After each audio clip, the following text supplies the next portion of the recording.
ADR Networks presenta. This is Celestine Angel. And I'm Isa Crouch. And this is... Foreign Show! On the Foreign Show.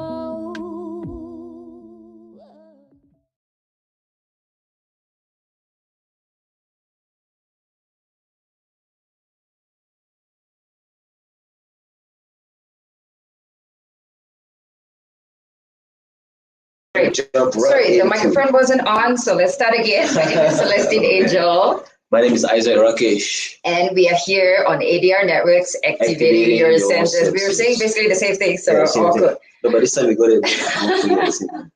Yes, anyway, we're going to jump into that insider right now, and we're going to talk to you guys about a show that's happening, all right, on the 8th of July. Tomorrow. Yeah. And it's basically, we're just doing a quick insider right now to share with you the show that we're doing tomorrow. From next week onwards, we will definitely share with you more stuff. But these weeks we have been so busy with our shows that that's all that's in our brain. Yeah, basically. So yes, we are going to be doing like some songs that we produce ourselves, and we're going to share them with you for the first time. So we really hope that you will come down.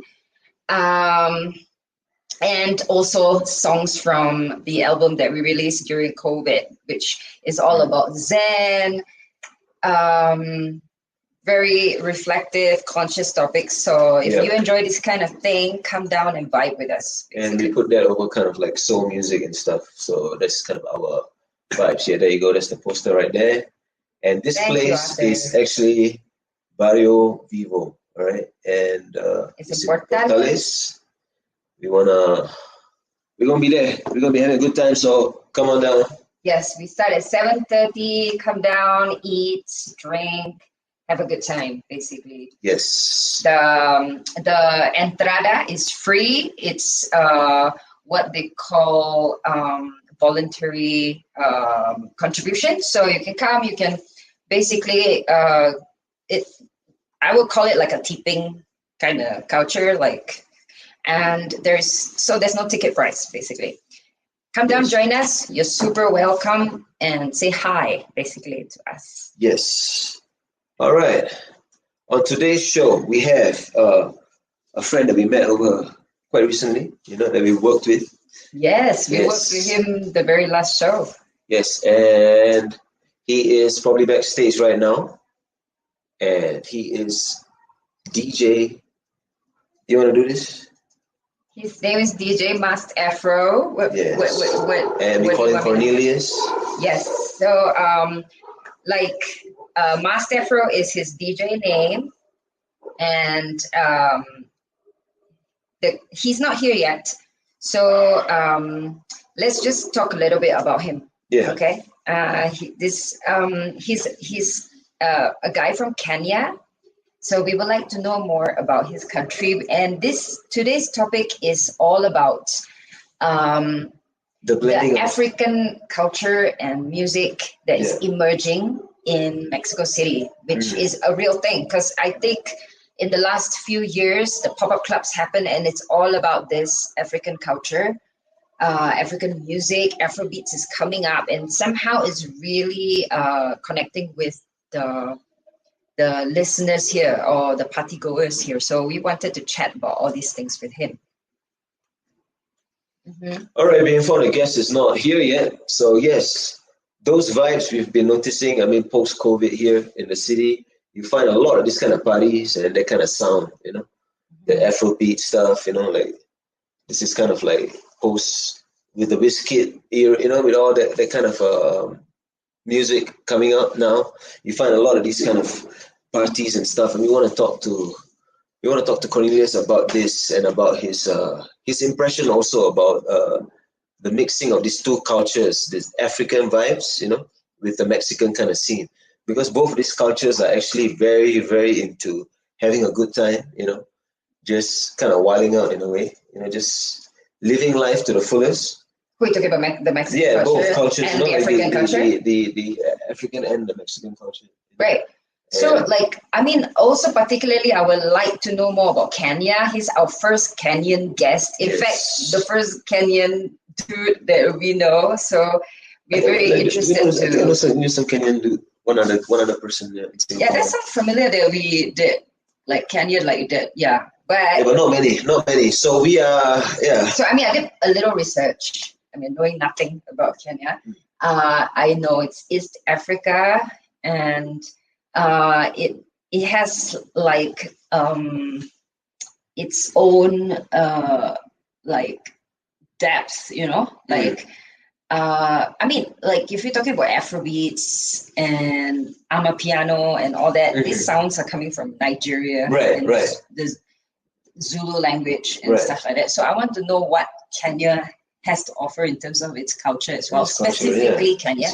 But we are asking Cornelius about Africa in general as well, and the rise of the African sound and all that. Because Afrobeats coming straight from Nigeria. It is, and it's so popular right now. It's definitely exactly what I said, the rise of the African sound. Yeah, because also while I was researching, I realized that if you say Black culture, that doesn't relate to Africa. It's actually the terminology is directly about African Americans. So right. So it's more of an American thing when you say when you say Black culture. So when you say African culture, then we're talking directly about the whole continent of Africa, and we're not talking about the American issues, for example, Black Lives Matter and all that is all under the Black culture, right? Right. And it's interesting because the UK, in the whole UK or European scene, you get another vibe when you use I bet they have their own lingo for these kind of things, specifically referring to Africans from Africa versus Afro Americans or Afro other European countries. These are all really interesting topics that we can get into. Yeah. Cornelius is joining in in a bit. He's already he already messaged me. Coolio. So it is. This whole topic it's really interesting for us because before the emergence of this sound, the pop-up club scene did not exist. It really came out, and we got super excited about it because it was so our thing. It felt like when we were clubbing in the 90s back in Singapore, it felt that way, that it was something fresh and cool happening, and we were in the we're right smack in the middle of it. And new also, right? They had the vibe of something, something new. It was hi Cornelius.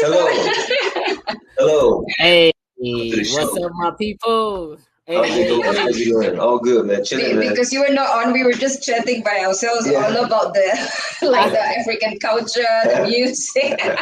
So now you're on, we can do it properly. Let's do it. All right. Well, the I can say the pro is here now. Take over.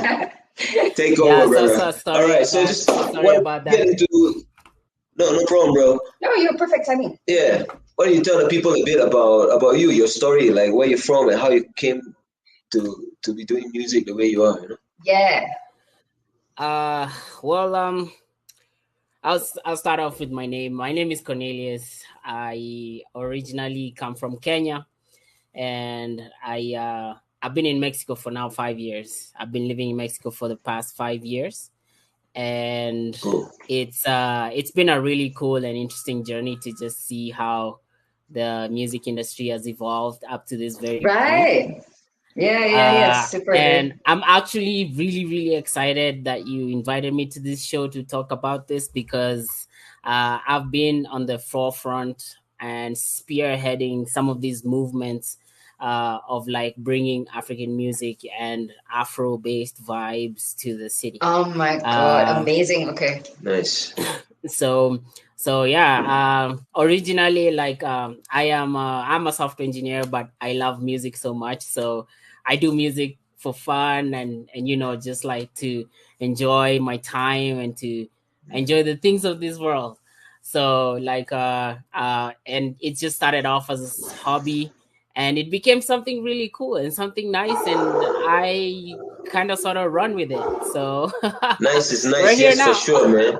Yeah, you are nice on the decks, that's for sure. Yeah. So basically, you're a software engineer, and like DJing was on the side, right? But you are really good. Like we enjoyed ourselves so much. Yes, for sure. Playing with you the other time. Everything was like really pro. You were like, the vibe was on. Yeah. Yo, software. I mean, I got some questions about that also. But before we get into that, maybe you can tell us a bit. I mean, we were talking, like trying to figure out like that Kenyan. Oh yeah, please. You are first. All right. Like let me speak about my home country and the Kenyan music scene. I would say it's growing. That's one thing. It's growing. Why? Because it's in its early stages of going global. Because Kenyan music is very regional, and that's one of the things that I wanted to talk about today. It's very similar to how Mexico handles music as well. It's very regional. So by regional, what do I mean? Like most of the artists who start to like come up and become very popular, they're only popular in Kenya and East Africa. So you will never hear, you'll not hear their names like outside that scope, right? But you enter into that scope of East Africa, and you're like, this is a guy. So that's one thing that I noted about Kenyan music and the Kenyan music scene. The second thing is I think there's a huge language barrier, right? Most of the people who like listen, I would say like reason why Afrobeat is becoming like popular or like it's taken off all over the world is because even if Burna Boy or like CK, they can rap in like a little bit of like the Nigerian dialect, but you pick up one or two English words in there, like you pick up a little bit of like, oh, is he trying to say this or this? But it's got the English kind of thing. It's got some English there, but in Kenyan music they sing in Swahili. So now it's a little bit of a barrier there. So we have Swahili, and also we have the slang, which is very popular in Kenya, called sheng. So it's so it's very hard for like someone who's a complete foreigner to like pick up Kenyan song and be like, hey, I'm vibing to this, and because it's kind of hard to like penetrate when those characters are right. Absolutely. It makes a lot of sense. Like and Afrobeats also we have noticed that the way the music is, it does connect with the Latin audience because of like the clave, how it is. So like it really crosses so many, like it crosses all the borders, like it has the English, so international, and Afrobeats is really coming up. And even a kind of a pop vibe also, like all over, So I guess Kenya is kind of it would be like a kind of a challenge even for an MC to kind of like penetrate the Kenyan market, say for example, if an MC wants to go there and start to do music. I would say it's not gonna be a challenge, but it will be a learning process. One thing I know about like things that have grown regionally to be very strong, or like music that has grown regionally, is that you just need to connect with the people, and that's about it. There's actually an Israeli artist. I've forgotten his name. But there's an Israeli artist who started singing in Swahili. Gilad Milo. Gilad, I think that's the name. Gilad. Shout out to Gilad Milo. Yeah, and he started singing in Swahili, and that's that guy just became popular. He exploded like poof. It was like 2 songs, and everybody knew about him because it was like, oh, this is a foreigner.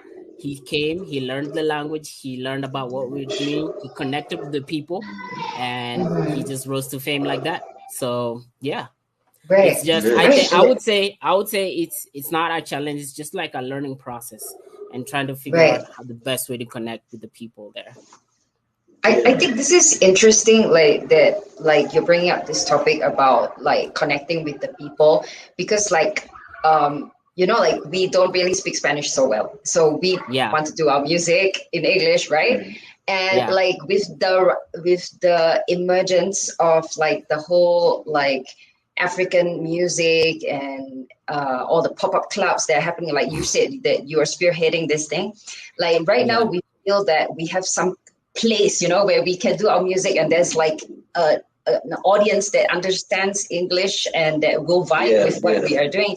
And I can feel, I can feel the alignment of it, and it's great. So thank you for like doing this whole thing. Yeah. Yeah. So Hey, like, you're welcome. You're welcome. You're welcome. was your process basically? What was the process when you first started, and and what's the plan with it? I'd say like the one thing that I noted was that there was an actual need. So when I arrived here in 2018, like there were in Mexico City, that is, I don't know about like other cities, but I'll speak for Mexico City, where I've spent the most of my time. But in Mexico City, it was really hard to find places that play like Afro-based music.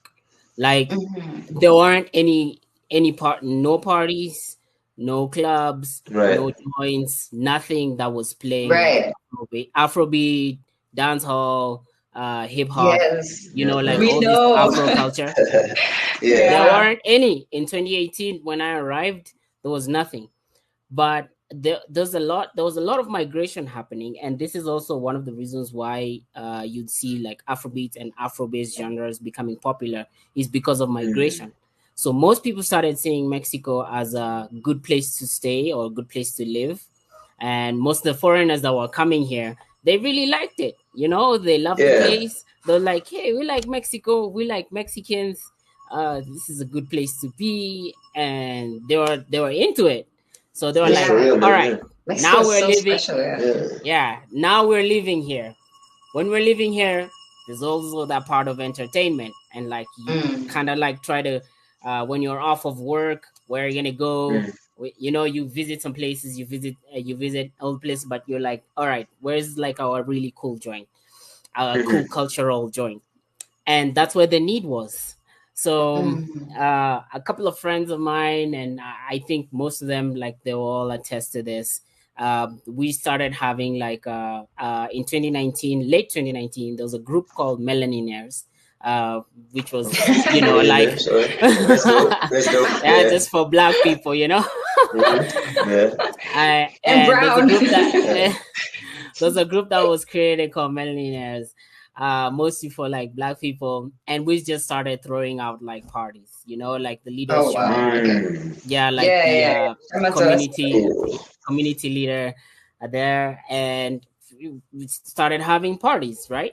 And this was right before COVID hit, so late 2019, early 2020, that's when like Millionaires, started becoming more and more popular.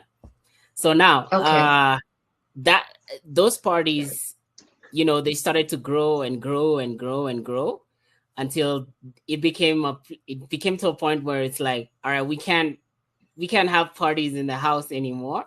I remember there was one day I was coming to the party there, and I saw a line around the block to enter into the house. And I was like, yo, is this like a nightclub or something? You know why? Because a lot of hype had started going out there, and people started riding on the hype, and a bunch of my friends came together. They were like, let's create a party. And this is a party that is now known as Diaspora. I suspected it. Diaspora started from that particular initiative and that particular movement. So and guess who was the first DJ Diaspora? Your boy. So I'm also like really happy about that, because I remember that night, the first Diaspora party, we played like I played the whole entire night.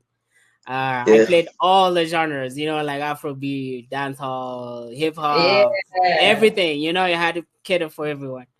But then, and then the parties just started becoming more and more popular until it grew to what it is right now. So yeah. Mm-hmm. Yeah, like again, I have to say thank you because seriously, I love dancing to dancehall. Like, This is a message from the streets for the organizers. Yeah, it just felt so alive, like when I went for when I was going down to the first diaspora that I know of. I was like, oh, so excited about it. And I was like, yeah. Then I felt as though like, I was like given a gift or something. You'll be so glad. Yeah. Yeah, because, we met like in Singapore when before hip hop was commercial. Mm-hmm. And so everything was underground. Everybody knew everybody. And in the clubs, everybody could dance. And it was so fun, and that was what it felt like. We were going back to that time, and you guys gave us this experience again, so thank you. So the first spot after you guys moved out of the house, what kind of place did you guys get, or was it a club or? Well, it just started off as like a party now. Officially started off like a party. So it was like we would go to places, go to venues and be like, hey, we'll collaborate with you. You give us the space, we bring the people, everybody wins, right? Like you get to sell your drinks, you get to sell everything. And so that's how it just slowly started becoming popular, because in the city, I would say at that time, there wasn't any other place where you could get this type of music. So like there were no hip hop clubs, there were no like Afrobeat clubs, there were no like the dancehall clubs were there, but the dancehall that's in Mexico is very different from the dancehall that we all know. Because it's very regional, and I think that's what I was about to talk about. It's very regional dancehall, so which means it's not the dancehall that comes originally from Jamaica or from like the UK, where we have like a lot of dancehall artists that grow up over there.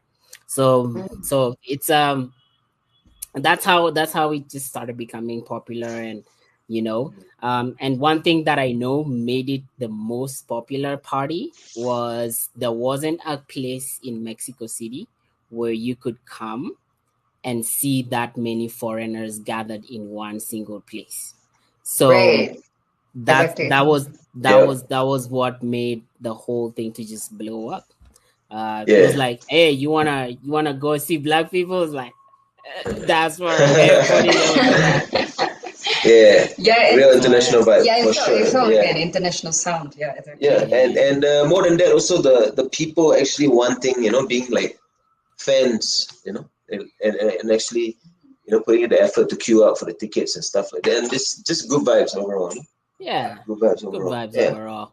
Yeah, we were happy about that, and we just rode that wave. So people just rode that wave, and I'm happy it's grown to what it is right now. The thing is, I remember in some of those parties, I used to play some songs and nobody was dancing. I was dancing alone because nobody knows the tracks. And I was just there, I'm like, hey, Burna Boy, hey, Kilometer, like that kind of stuff. And you're there dancing alone, and Mexicans looking at you like, what's wrong with this guy? But then, slowly by slowly, they started to like see, okay, these guys dance to some type of music.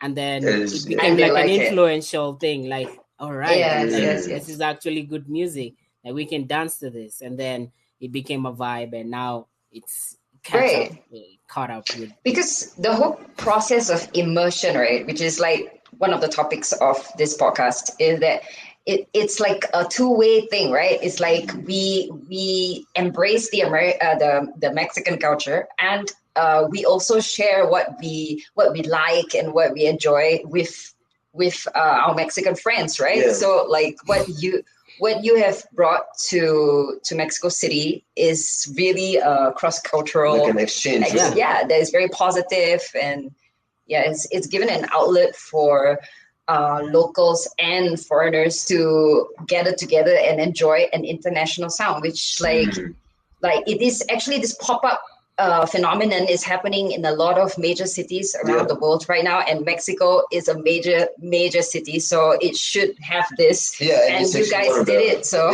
awesome. One of the what do you feel, I mean, or what is your impression of like this region or the regional culture, you know, like in terms of, and I know it's a different kind of music and stuff, but you know, like what we were saying earlier, there's some values are very similar, like the people really want to have a good time, you know, and they like to I would say the base factor or the underlining factor of everything here is entertainment.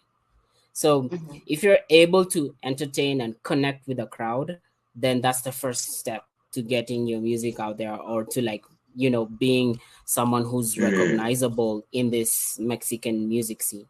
But the reason why I wanted to say that it's very regional, this is based on so many factors. One of them is, I got some notes here so that, you know, I prepared for this. Do it, man. Yeah, we appreciate that, man. We got notes too, man. You know That's why I gave you the guidelines so you can do the notes. Your boy's all serious right now. You know what I'm saying? All right, so let's get to it. Yeah, so now, one of the things that's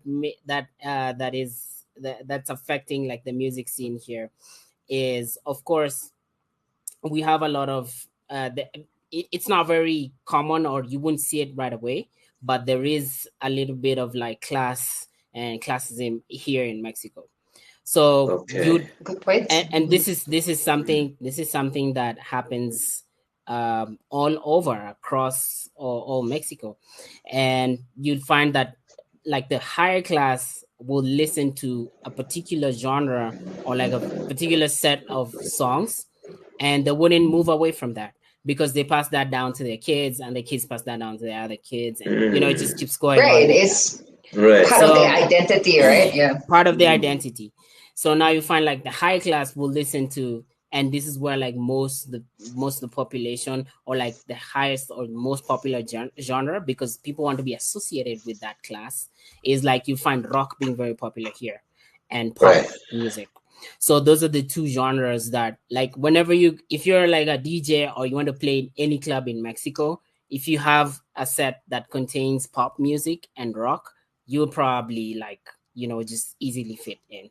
You'll be okay. You'll be all right. So those are the most popular. And then you have like classics coming in, like we talk about like 90s, 80s. Those are the ones that are like, you know, they have a huge fan base here as well. So that's one of the aspects that affects the music here in Mexico. The other thing is it's very regional, like I said. So you'll find like people from the north listen to a particular genre.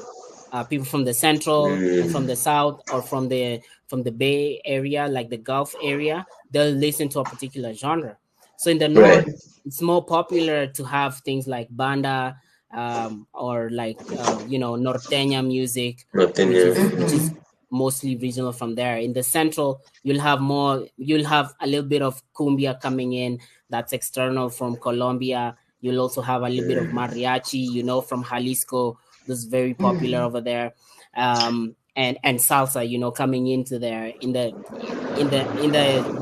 Gulf, or in the Gulf area. So like when you have Quintana Roo states and Cancun and that side, Oaxaca, you'll find like, you know, more external genres coming in. So like salsa from Colombia, cumbia as well, and you know, a little bit of mariachi coming into as well. So it's very regional. So a particular region, and this is not only in the entire country, this is also in Mexico City.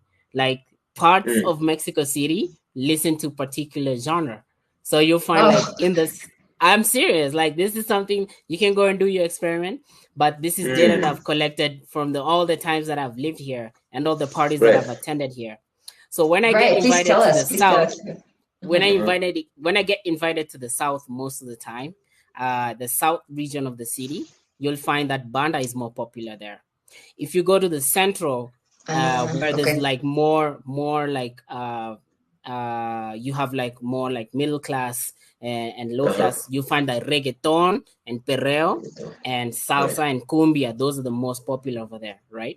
If you go further north to the city, you'll find that it's like banda again, more popular over there. So it's the outskirts, the city outskirts.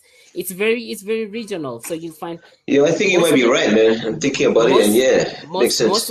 Most of the clubs and most of the DJs, they usually go and you look at the scene of what exactly is popular in this part of town, because different parts of town have their own different genres that are popular. Right. So that's one thing that you all have to note, and you can do your own research, but that's something that I've noted that's very, very deep here. So yeah.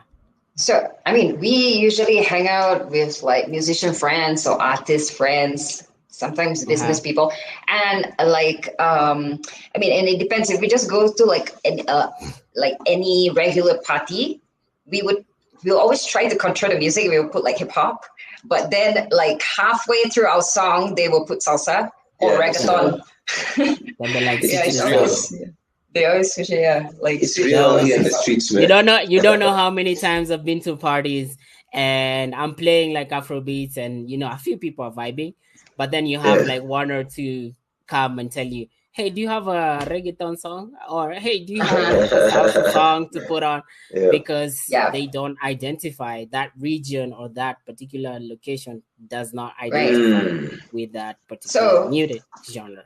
But basically with diaspora and all the pop-up clubs that are happening right now, this sound is getting more and more present, in Mexico City. So and accepted, like and people are more aware of it. So and they're starting to listen to it. And in fact, there like a lot of Mexican friends, like, and I'm not talking about musician friends, like just like out there, they actually mention Afrobeats when we tell them that we do music. They ask, do we do Afrobeats? Like they are very into it right now, like Mexicans.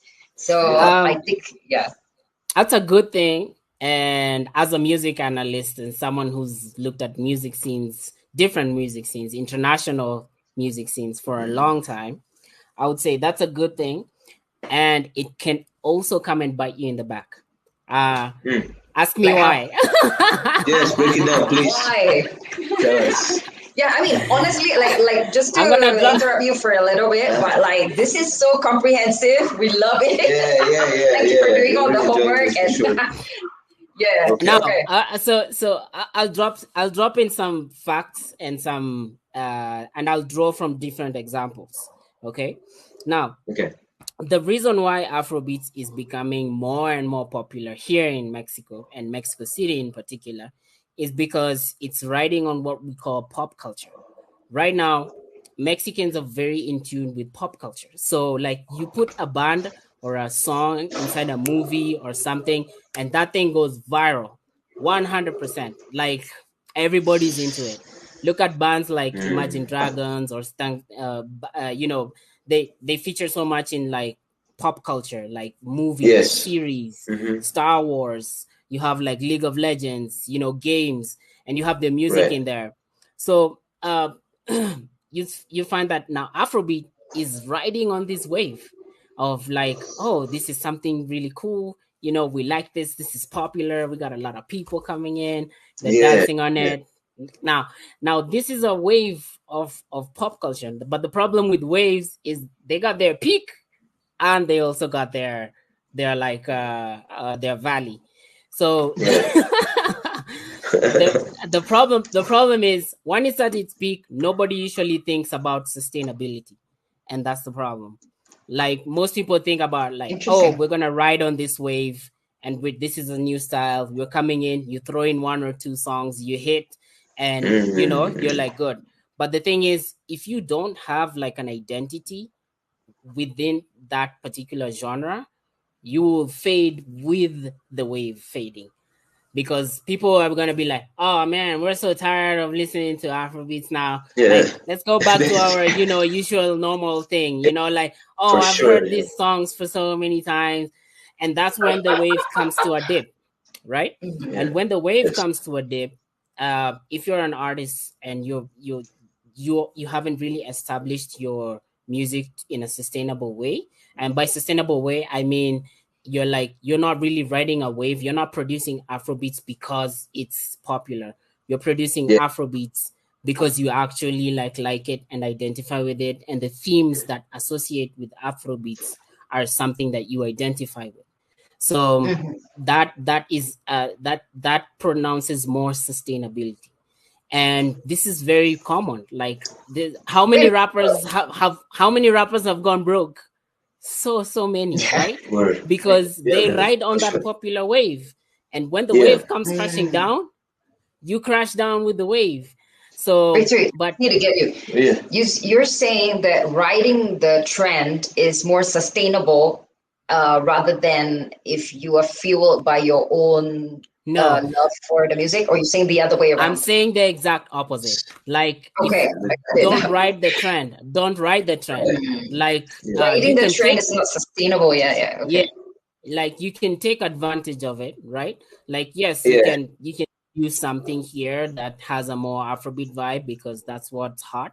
But like, don't ride the trend. Like, don't come up with an album of Afrobeats if you're not an Afrobeat musician, right?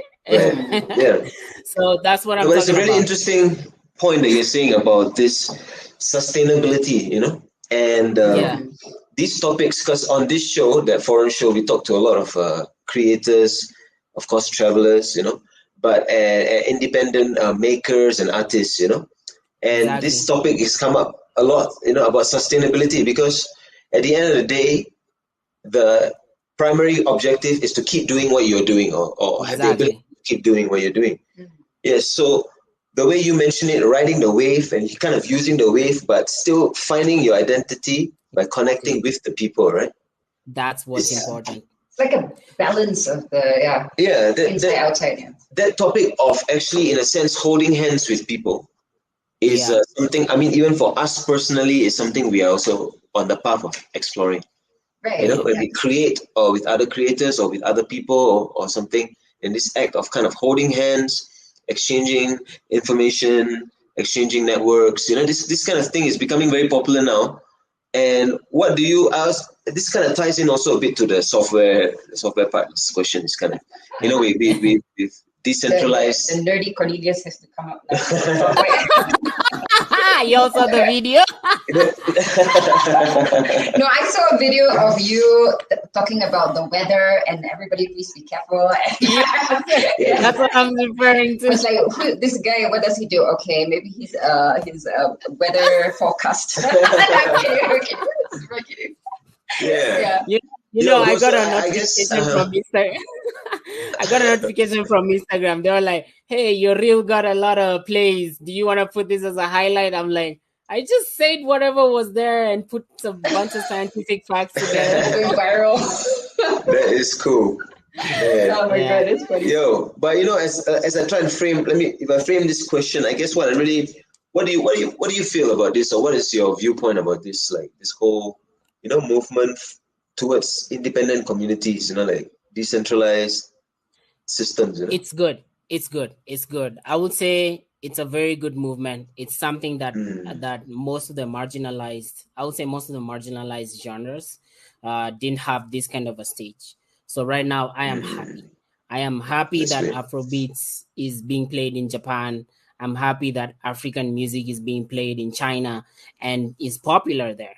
Like you have people singing to like, "Hey, Calm Down" and Rema, and you have CK going to concerts and everything. I am happy that that's happening, because for a long time, Africa has just been like this cocoon where, we don't really know what's happening there, Yeah, but now we have all this international attention right now, and we're saying like it's good that music is becoming more decentralized. Like you can have an Afrobeats artist coming up from Mexico, and that's okay. Same as like someone like Nasty C, who's an African and is very, very good with hip hop music, and he raps in American style and he became popular, and and so that's what we also want for this genre. We want people to pick it up, and because African music is also like something good and something hype to listen to.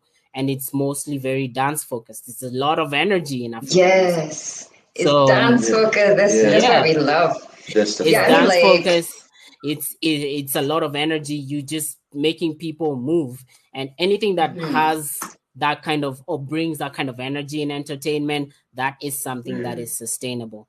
Because I will right. say that I've already said it. Like, not everybody understands what Burna Boy says. Like, half of the world doesn't really understand what he says, right?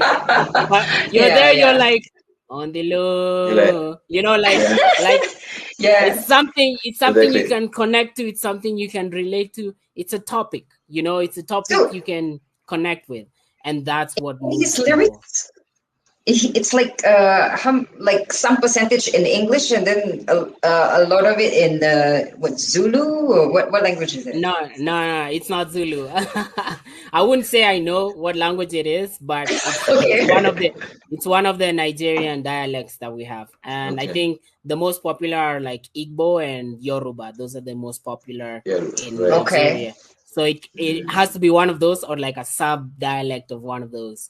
But in Nigeria, there's also this type of English called Pidgin English, which is like English but not really English. You know, the way Jamaicans talk, it's kind of like the same thing that happened in Nigeria. So it's like English but not really English. Yeah, it's a version of English, a Creole, right? Creole. Yeah, but real quick, you know what I see? Like from the outside, when we think of Africa's export in terms of music, right, to international scene wise or culture wise, you know, we have like Fela Kuti, and we have a lot of this funk stuff coming up from Nigeria, right? I mean, Fela Kuti was the original Afrobeat, but without the accent, right? Yeah. Yeah, is this correct? I mean, like, what is it like from your point of view? That is accurate. That is accurate. Right? He was one of the people who championed Afrobeat as a genre. And so it became popular in Nigeria. And like I said, because of migration, because Nigeria is overpopulated. And so we have a lot of Nigerians moving out of Nigeria and going to live in other different parts of the world. So what do? When they move out, they take that music with them to a particular region. And when that region kind of sort of accepts that music and becomes popular, it just sort of rises up, right? And you can imagine it's like it's the same thing like a tree, you know, with fruits and fruits having seeds, right? Like you're spreading out your little bits of culture all over the world, and it's becoming accepted. Like if that seed falls on a nice place, that's another tree you got there, right? And then that tree produces fruit, and that fruit has seeds, and you know, and the cycle keeps going. So it's the same thing with culture and with you know, African music. And you'd find like it's still a niche here in Mexico. It's still a niche. I would say like why am I saying it's still a niche? It's because of this regionality thing happening here in Mexico. Like this region listens to this type of music. So you still have a niche. But so now this is a Mexico City niche.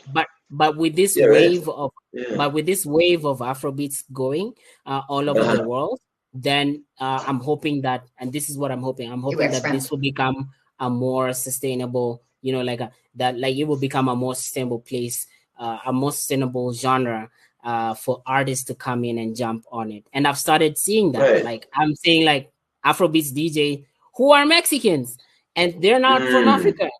And they play very good music. Like you look at the selection and it's like, hey bro, how'd you know this song? And like, you know, I got some knowledge here and there, you know, and you know, with the internet coming up and you know, you have a song from Africa, someone uploads it on YouTube and it's international, you know, like you have something, you upload it on Spotify, everywhere in the world can listen. Anyone in the world, everywhere can listen to it. So, that's also another thing that has helped this music to come. I take it, that you like to see this kind of like or big patterns in stuff, right? Like I'm kind of curious also, like will you tell us a bit about your personal journey in music? Like what actually grabbed your attention first and how you started to I guess, fall in love with all For me- music from what I can hear. For me, I'll say like there was really a need. There was a need for African music here in Mexico at that time because Okay. nobody was doing it, nobody was playing it. It was the wave had already like started. So you'd have, you know, someone like Burna Boy filling up stadiums in the US, and it's like, hey, Mexico, what's up? You know, like it's already there, like it's already a big, genre, yeah. it's already Yeah. hype. Like, what's up? What's going on? So the need was created. And when you come in and feel in a need, of course, people will appreciate that. So I would say like Yeah. I've always been a champion of like spreading a good like part of my culture, part of like the music I listen to. I'm a champion for African culture and Afro-based culture, you know. I'm a champion for that. Why? Because I'm thinking on the other way around. Like, you know, like we had all this colonization happening. Now I'm like, why can't we do the same thing? So Yeah, exactly. It's a musical colonization. the musical exactly. Yeah, I mean, like back to what you were saying about how right now the decentralization of African music, right? I mean, it's such a beautiful thing because, like, when you realize this sound, the Afrobeat sound, is coming directly from Africa, and then you look at the music videos and they're so polished and like it has its own style and yet very high quality. You're like, oh, what is Nigeria like? Should I want to check out Nigeria? I want to know more about the country. You know, immediately you get that. Yeah, exactly. And but there's one other layer to this, bro. And it's got to do with this Afro music. I mean, obviously, like we've been saying, it's very popular now. But there is a vibe in it, I feel, that kind of it kind of makes people feel that there really are no boundaries. And And somehow it's through the music. It's through the music. You know, they always say like we are all from Africa. Like we all started from Africa, so everyone is African. Like it's like it has this very inclusive feeling. Yeah, it really does, and that really translates in the parties as well. Like, and that's really the vibe because when the music is playing, for example, in the diaspora parties, it's like it's a free for all. It's like everyone is on it. Everyone is dancing. Everyone's got something to say to the music. Yeah, and then like there's an essential sound from African music that has this very tribal kind of beat, and this immediately just makes you want to like get down, you know, and like dance and it's rhythm, the rhythm kind of stuff. Like the conversation we had the last time, and you actually said that you live in rhythms, right? There's your zone, right? Like rhythms. Isaac loves that. He kept talking about I grew up listening to a lot of Jamaican music. So what happens in Jamaica in the entertainment scene is that you have a producer, right? And when the producer, you know, creates a beat, he invites artists to come and sing on that beat. So you have one beat, but then you have different artists coming in with different songs and different, you know, like different vibes. So and that's where the rhythm culture was born. And most of this was just done for promos, right? It was like, oh, we're just doing this, you know, you come, bring your own bars, bring your own, you know, bring your own writing, bring your own song. And if it goes viral, you're good to go. Like that rhythm becomes popular and that producer becomes popular. And then that's how the rhythm culture was. And it was accessible. That's pretty cool. It was really accessible from where we were. Why? Because there weren't a lot of barriers that prevented that from happening. Because when you play that music, it's like for promo. So you're not really trying to like get anything from it. You just want to gain what we call people's attention. And that's it. It's to grab. Right. So on that note, do you produce? I wish I did.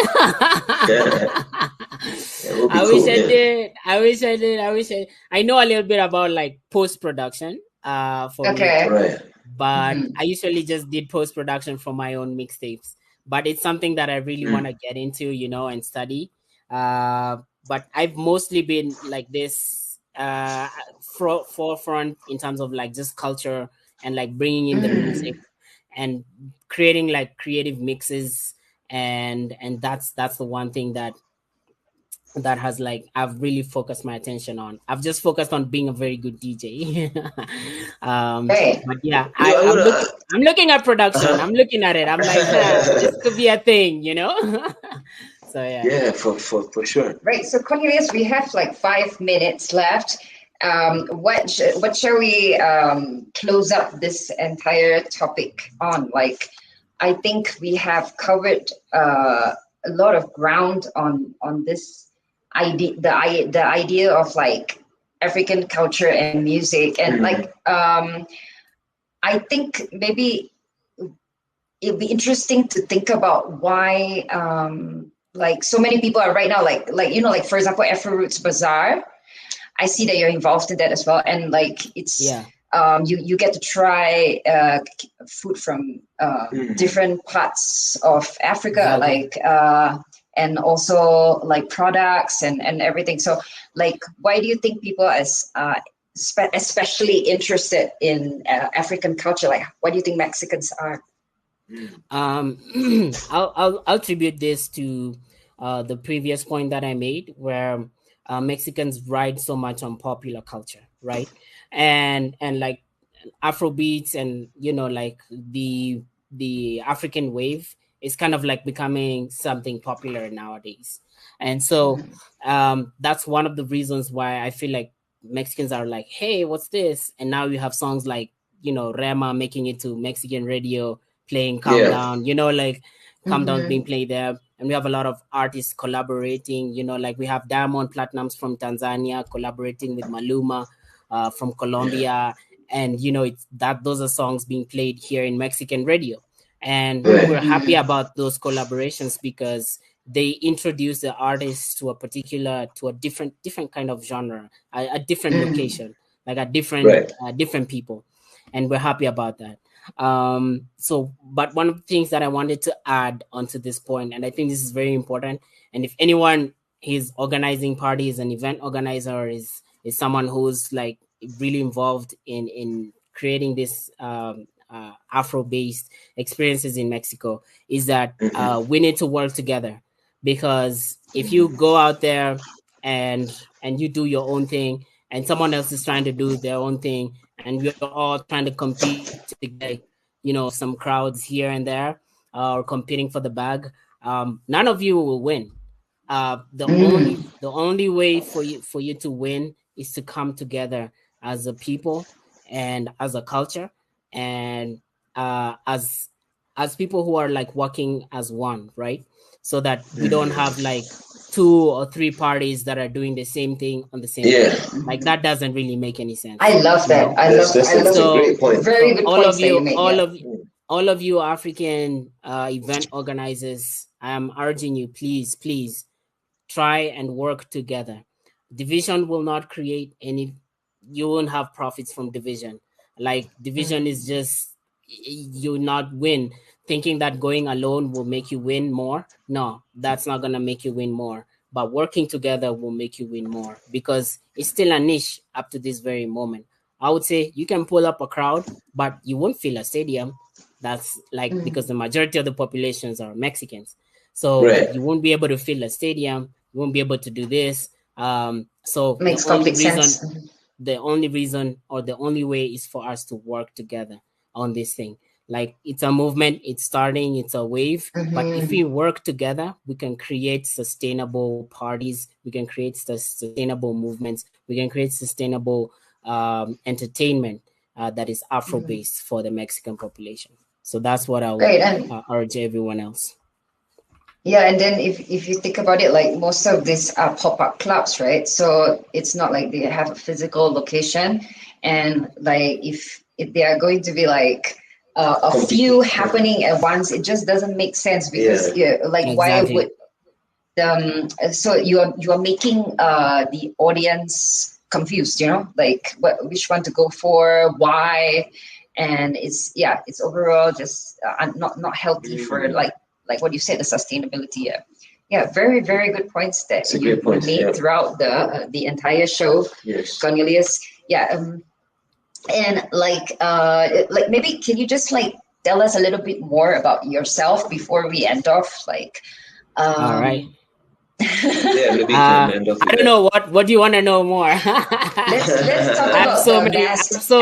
I have so many hats. So you all know me as DJs.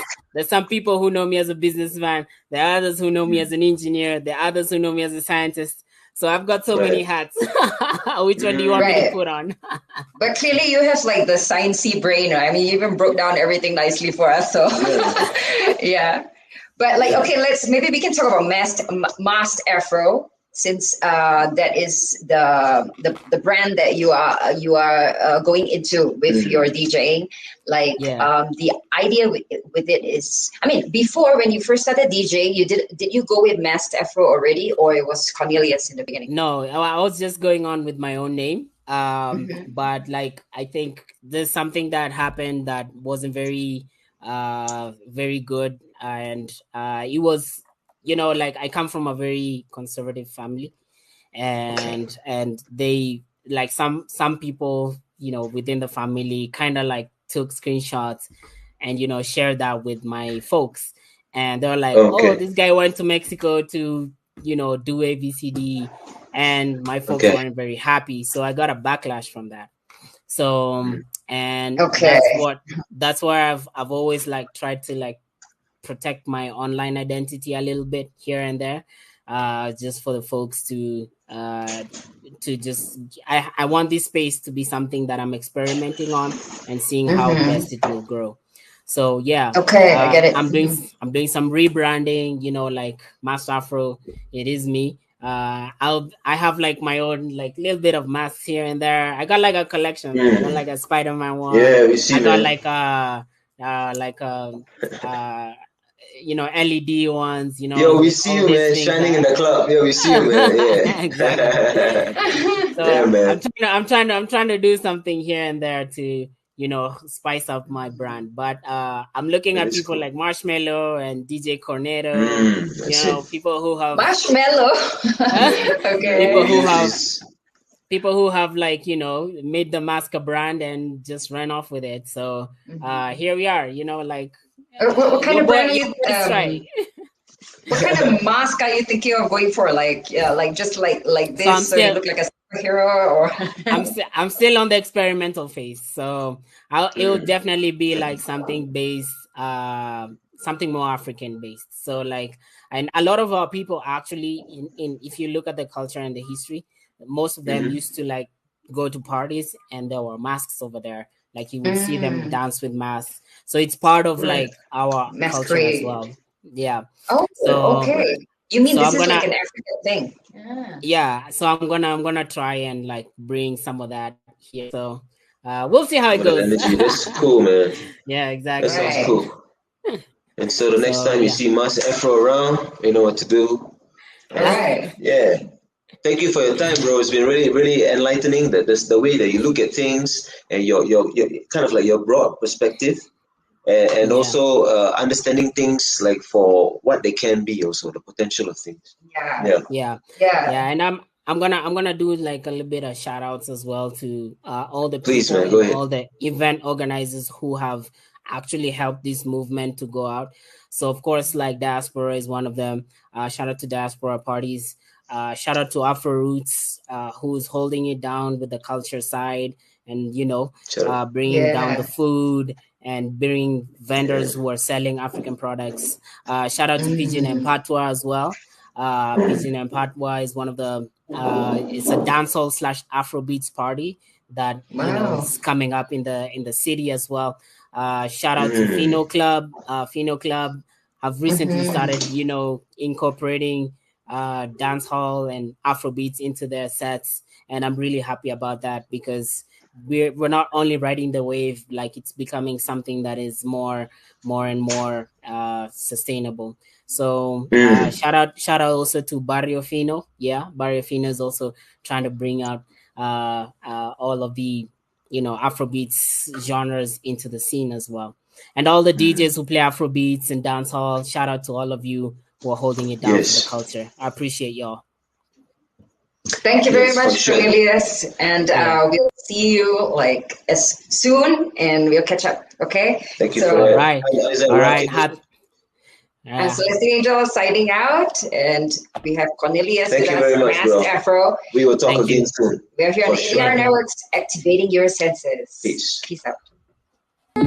Thank you to all who joined us here on That Foreign Show. It's been awesome. I'm Celestine Angel. And I'm Isaac Crouch, and we'll see you next Friday. Have a great weekend, y'all.